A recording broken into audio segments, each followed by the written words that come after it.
honestly looks almost too simple. E. Hmm. But don't let that simplicity fool you. It's tiny, yes, but it basically detonated a bomb under classical physics. It changed everything about how we see energy, light, reality itself. Exactly. It's more than just symbols on a page.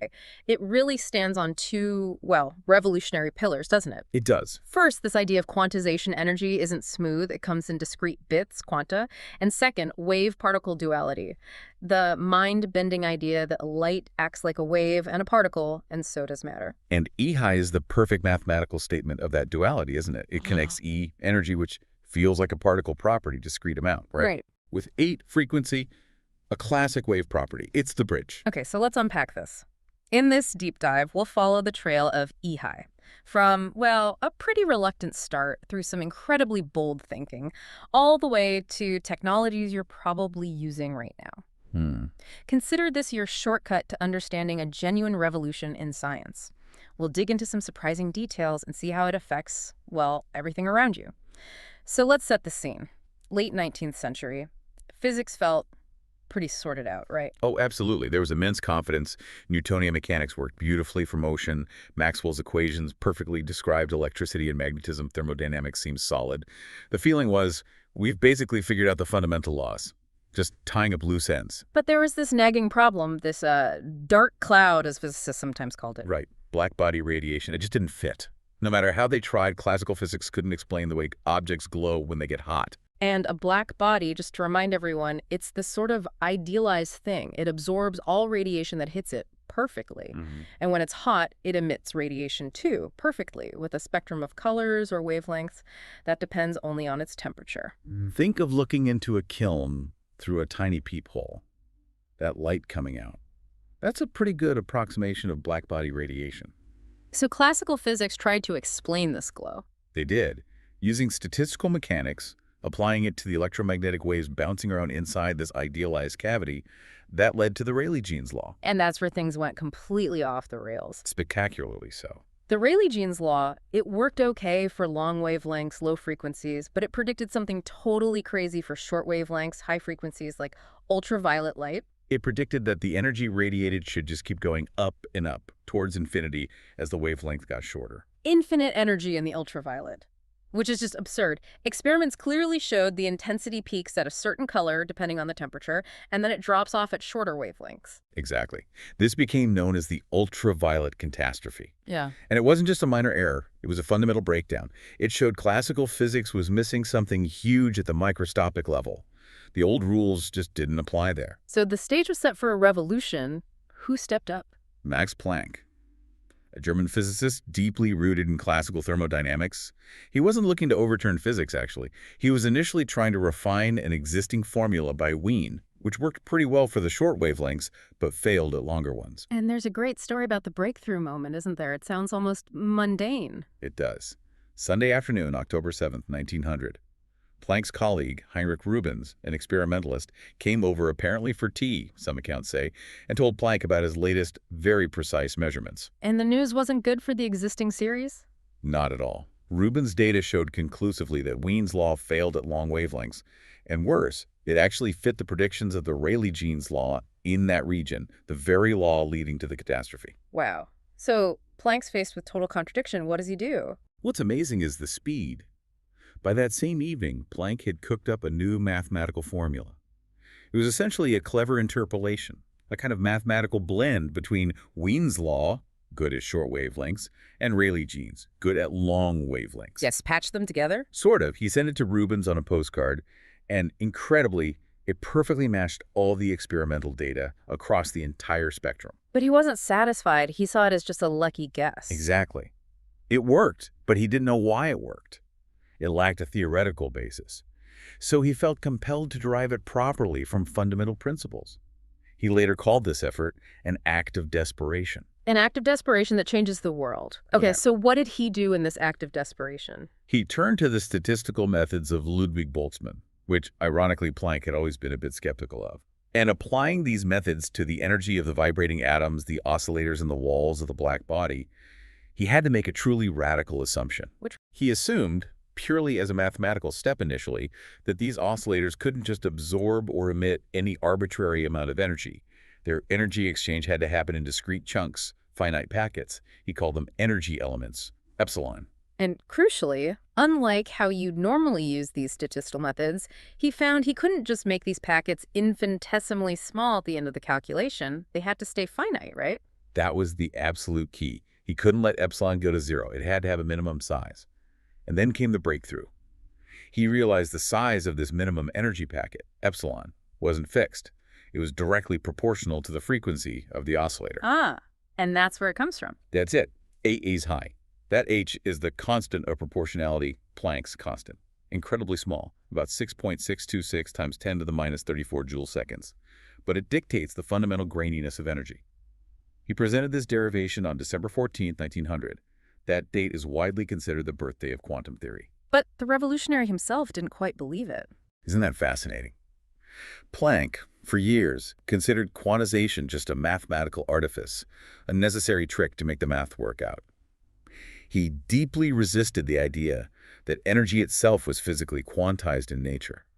It shows how hard it is to break from established ways of thinking, even for the person making the break. Incredible. So Planck opens the quantum door, maybe accidentally, but doesn't really want to walk through it. Takes someone else. 5 years later, yes.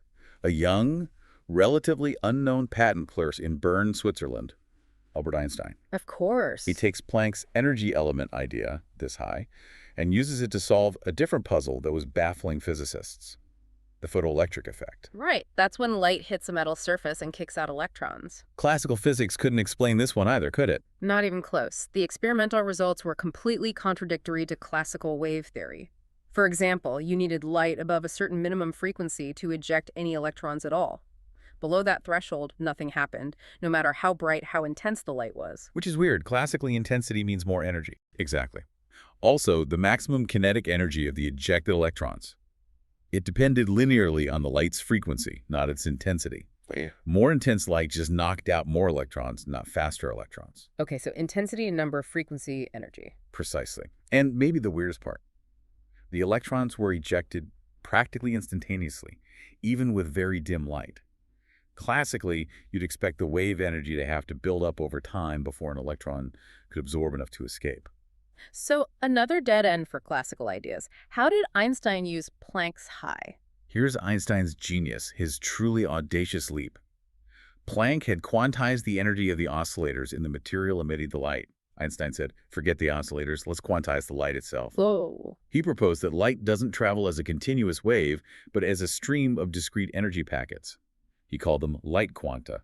We now call them photons. So took Planck's mathematical high and said, no, this isn't just about atoms vibrating. This is what light is actually made of. Exactly. Each photon he proposed carries a discrete amount of energy, E. This was revolutionary because it made quantization a property of light itself, universally. And this photon idea explained all the weird photoelectric results. Perfectly. Elegantly. Think of it as a one-to-one collision. One photon hits one electron. To knock the electron out, the photon needs a minimum energy, which Einstein related to the material's work function. It's called W. Okay. If the photon's energy, high, is less than W, nothing happens. The photon just doesn't have enough punch. Makes sense. If high is greater than W, the photon knocks the electron out. The electron uses energy W to escape, and any leftover energy becomes its kinetic energy. So Kmax high W. There's the linear dependence on frequency. Right there. And more intense light simply means more photons are hitting the metal per second. More photons mean more collisions, so more electrons get ejected. But each electron still only interacts with one photon, so their maximum kinetic energy doesn't change. It just depends on the frequency. And the instantaneous emission. That's explained too. Energy isn't spread out in a wave. It's delivered in these concentrated packets, these photons. So the interaction is immediate. No waiting for energy to accumulate. It fits perfectly, but was it accepted right away? It seems so radical. Oh, definitely not. There was huge resistance to the idea of light particles. It took quite a while. Robert Millikan, an American experimentalist, actually set out initially to disprove Einstein's theory. Really? Yes, but his own incredibly careful experiments, published around 1914-1916, ended up providing definitive proof for it. His measurements confirmed Einstein's equation perfectly and gave a very precise value for Planck's constant h. Ironically, Millikan got a Nobel Prize for this work, and Einstein later got his Nobel in 1921, specifically for explaining the photoelectric effect, not for relativity at that time. Wow. So EEI, born from Planck's desperation, was solidified by Einstein's insight and Millikan's reluctant proof. It truly became the mathematical heart of this bizarre wave-particle duality for light. It forced physicists to accept that light could behave like a wave in some situations, like diffraction, but like a particle in others, like the photoelectric effect. Two seemingly contradictory natures residing in the same entity. So we've got this fundamental relationship, E-he, but physicists, they like to adapt their tools. Does this equation show up in different mathematical outfits, so to speak? It absolutely does. Yeah. The core idea remains the same, but you see it written in ways that are more convenient for different contexts. The basic one is E. Energy equals Planck's constant times frequency. That's the foundation. With E being that tiny number, 6.626 times 10 to the minus 34 joule seconds. But often, especially when dealing with light in experiments, we talk about wavelengths, lambda, instead of frequency. Right, because for light, frequency and wavelength are linked through the speed of light, c. E equals E. Exactly. So if you substitute that into E, you get E equals EQ. This form is incredibly useful. You see it everywhere in spectroscopy, astronomy. Because instruments often measure wavelength. Precisely. And it clearly shows the inverse relationship. High-energy photons, like gamma rays or X-rays, have very short wavelengths. Low-energy photons, like radio waves, have very long wavelengths. Makes sense. Are there other forms? Yeah, for more theoretical work, especially in quantum mechanics itself, you often encounter E equals A. Looks a bit different, but it's the same core idea. Okay, what are A and O? Oh, omega is the angular frequency, which is just 2 times the regular frequency, WAR. And O, which we call h bar, is the reduced Planck constant. It's simply h divided by 2.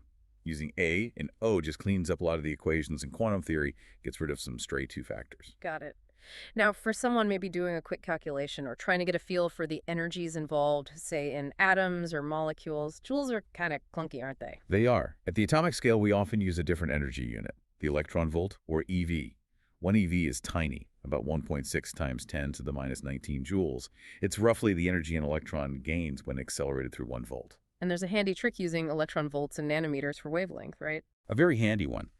If you calculate the value of Hc, Planck's constant times the speed of light, and convert the units appropriately, you find that Hc is approximately 1240 eV NEM, electron volt nanometers. So E equals H2 becomes... It becomes approximately E in EV at 1240 EM. Super useful for quick estimates. Let's try an example. Red light is around, what, 700 nanometers? Yep.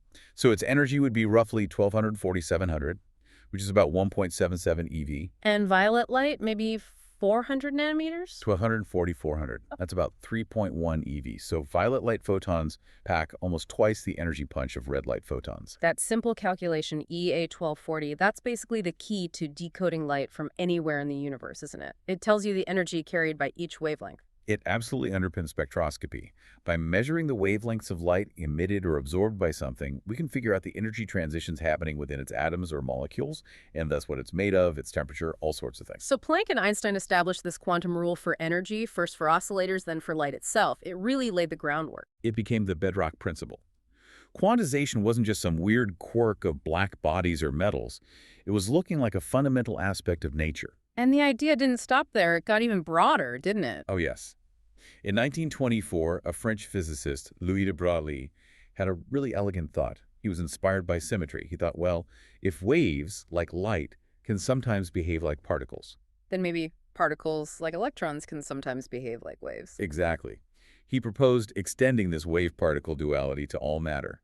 He took Einstein's E and the momentum relationship for photons, which turns out to be P, and said maybe this applies universally. So every particle, an electron, a proton, even a baseball has a wavelength. That was his bold hypothesis. He proposed the de Broglie relation. The wavelength of any particle is equal to Planck's constant h divided by its momentum p, which is mass times velocity, mv. So, a baseball wave, that sounds pretty weird. Well, for macroscopic objects like a baseball, the mass m is huge, so the momentum p is huge, which means the wavelength hp is incredibly absurdly tiny, far too small to ever detect, but for something really light like an electron. The wavelength could be measurable? Precisely. And just a few years later, in 1927, two American physicists, Davison and Germer, actually observed electrons diffracting, bending around obstacles like waves do. Wow, so they proved electrons have wave nature. They did. It was stunning confirmation of de Broglie's idea and a huge boost for the developing quantum theory.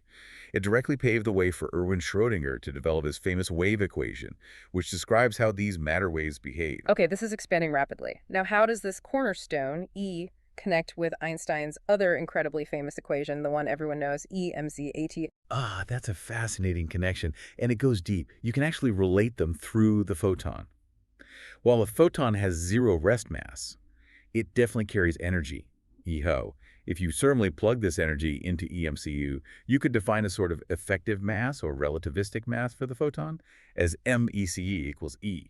Okay, but that's not a real mass it has sitting still because it never sits still. Exactly, it's more like the mass equivalent of its energy. But where it gets really interesting is momentum. From relativity theory, for a massless particle, the relationship between energy and momentum is simple.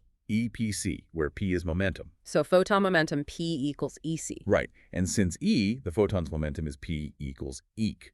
Now, remember, E equals to that end, The C's cancels exactly a piece of E. which is precisely the momentum Rayleigh-Jeans de Broglie generalized to matter.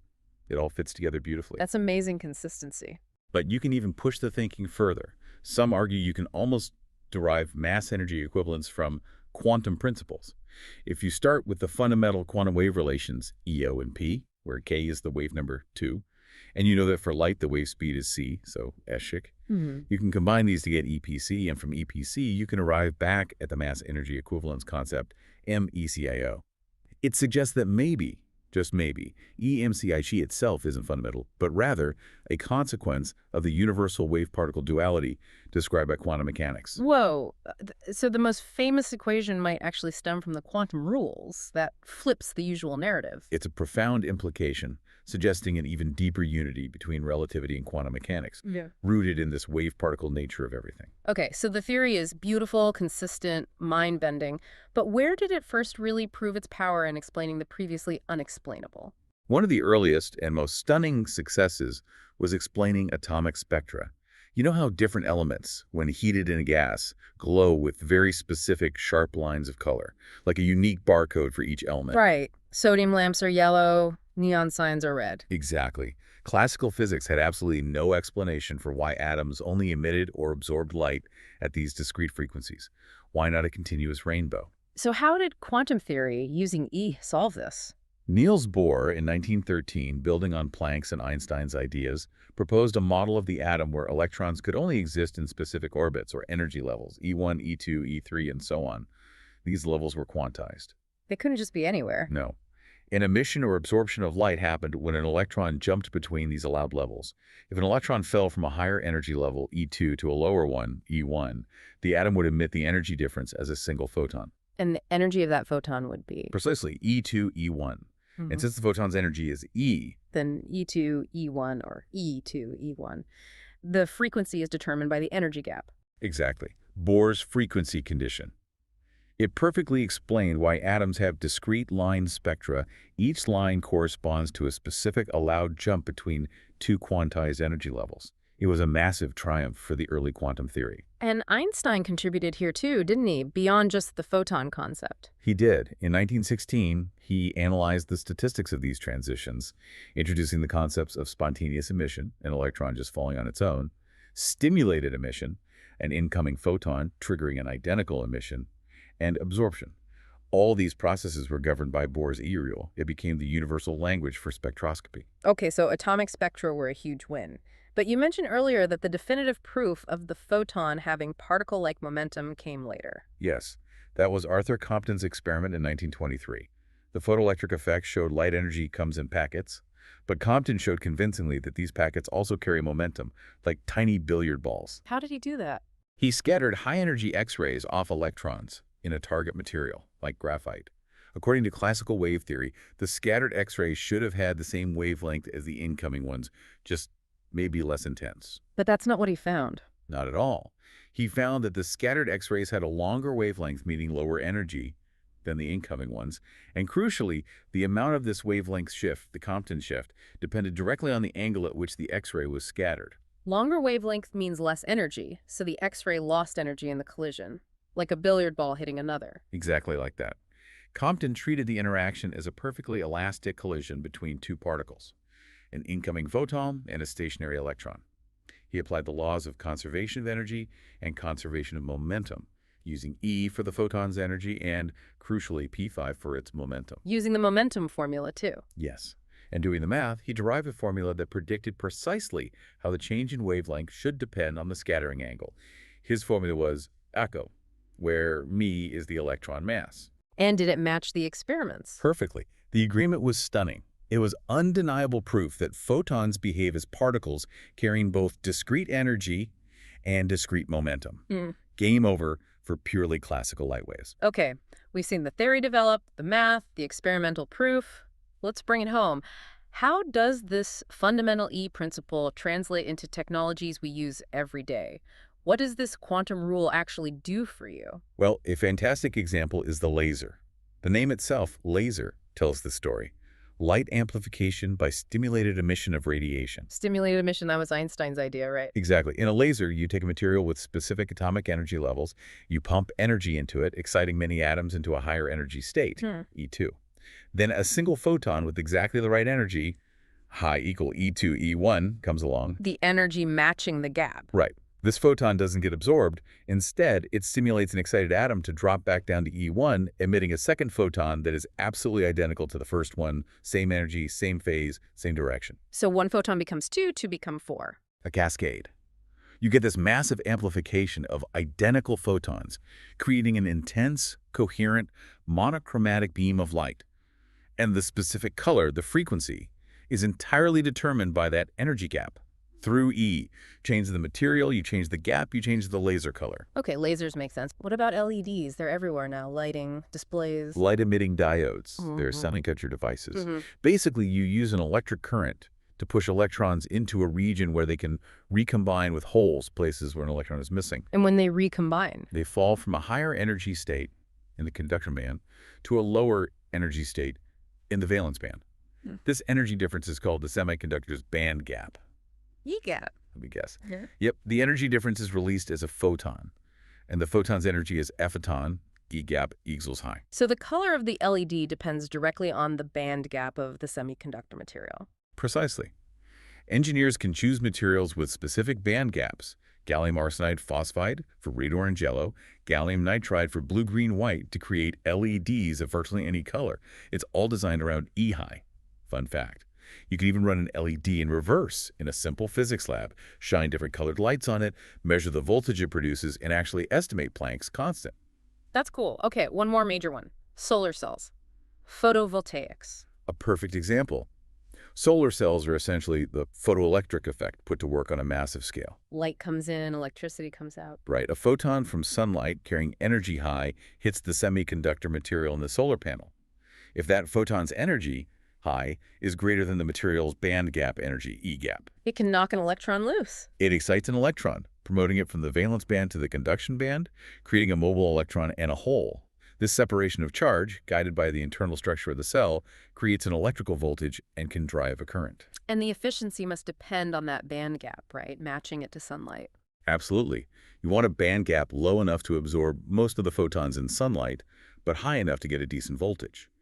Optimizing solar cells is largely an engineering problem centered around the band gap energy and its relation to photon energy via EC. It's amazing. This one little equation, born from trying to explain why hot things glow, ends up being the blueprint for lasers, LEDs, solar power. It really is incredible, tracing its path from Planck's hesitant step to Einstein's bold assertion about photons, its generalization by de Broglie, the crucial experimental confirmations by Millikan and Compton, and now its role in everyday tech. It's a testament to the power of a fundamental insight. It's gone from a theoretical curiosity to an essential engineering principle. It's no longer just out there in the realm of physics theory. EC is the fundamental starting point for understanding how light and matter interact at the quantum level and how we can harness those interactions. So, as we wrap up, here's something to think about, a final thought for you. We often encounter E high and E sub as maybe the two most famous equations from 20th century physics, presented almost as separate pillars. But as we've touched upon, they are deeply, intimately connected. The possibility we discussed that mass-energy equivalence might actually emerge from the more fundamental principle of universal wave-particle duality embodied in E-high and its extensions.